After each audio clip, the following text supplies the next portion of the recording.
Hey guys, welcome back to the channel. Thank you so much for clicking. It means a lot that you guys keep clicking. If you guys keep clicking, I'll keep making.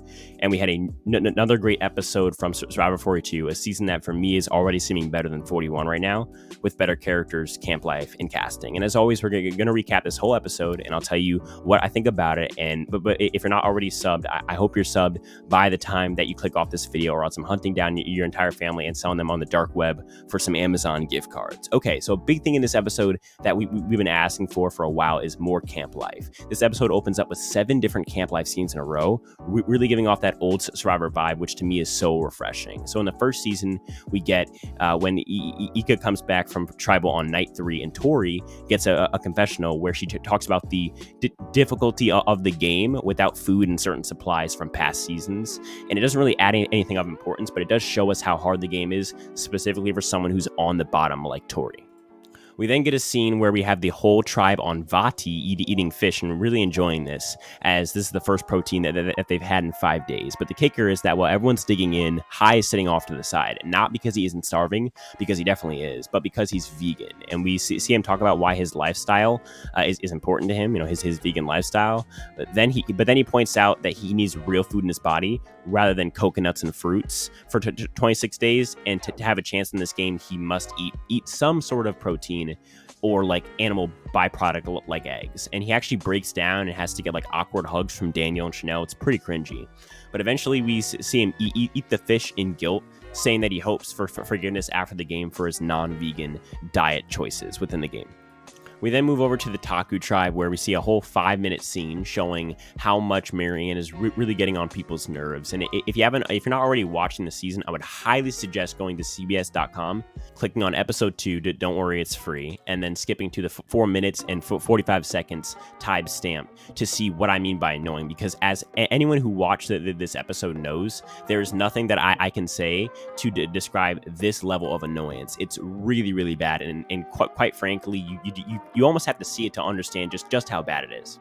But if you really don't want to watch it, the important thing to know is that her tribe loves her, but is also mildly annoyed by how over the top and high energy she is. Also in this scene, we see that the tribe bond over their different religions, Omar being Muslim, Jonathan being Christian, and Lindsay, in her words, being a, quote, bad Jew, which is pretty funny. And this scene, I honestly have no problem with, as the message of this scene wasn't woke, but rather something that I think we can all get behind, which is the acceptance of other people's lifestyles and religions as long as it doesn't affect or hurt you.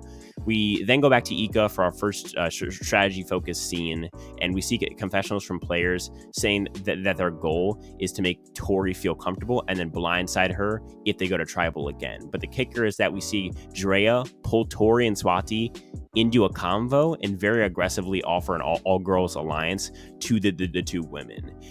They say that they're fully on board with Drea, but once Drea leaves, Swati, the player with arguably the most power on that tribe, says to Tori that she and her should vote out Drea. And to Tori, who's happy to see anyone go but besides her, she immediately agrees. And after this, we see Mike over on the Vati tribe find the Beware advantage, which he decides to open and is now in sole possession of on his tribe. And for reference, the weird phrase that he got was, quote, "There is such grace in a game of soccer, it makes me cry," unquote.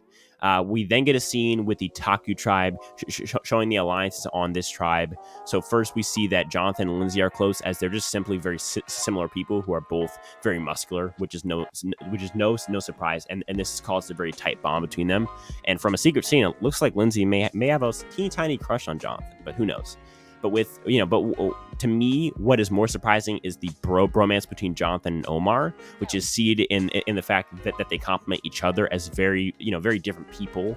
They're very opposite in many ways, with Jonathan being the stronger, brute, kind of frat bro, while Omar is the funny, smart, kind of nerdy dude.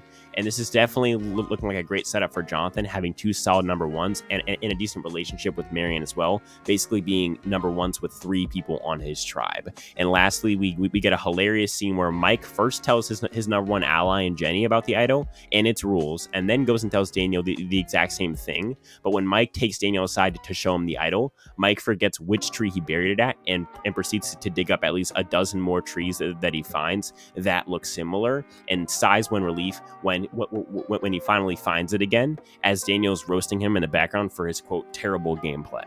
We then go to our blindfolded immunity challenge, where Mike elects not to say the phrase yet, and Taku loses under the guidance of Jonathan on the puzzle, which obviously is never a good combo to have. You know, Jonathan and puzzles just really don't go well together. Once we get back to camp, we quickly realize that it's either going to be Marianne, the more annoying one at times, but still the one with better relationships and physical ability, or Maria, the one with no alliances, but still the more reliable Taku strong person at the merge, and an easy goat later on in the game that you can easily beat at the end. And the core three of Jonathan, Omar, and Lindsay tell both of these ladies that the other one is going home, and both of them know that the other one thinks that they are going home, if that makes any sense. It's kind of confusing, but it's also pretty simple. We then head to Tribal, where we see Marianne finally figure out that she won the extra vote from risking her vote on Chippewa Island during the last episode, and we also see Maria use her shot in the dark, which fails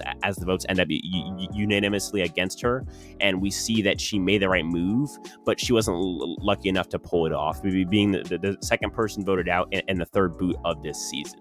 So what did you guys think of this episode? Do you like Marianne's craziness? Let me know in the comments. Personally, I don't mind her, staying, since she's a really, really big character. But if I was out there, I'd probably have some problems with her. As I always say, none of this happens without you guys. Without you guys, I'm just a weird guy speaking into a weird microphone. So if that's what I'll talk to you guys in the next one. Peace.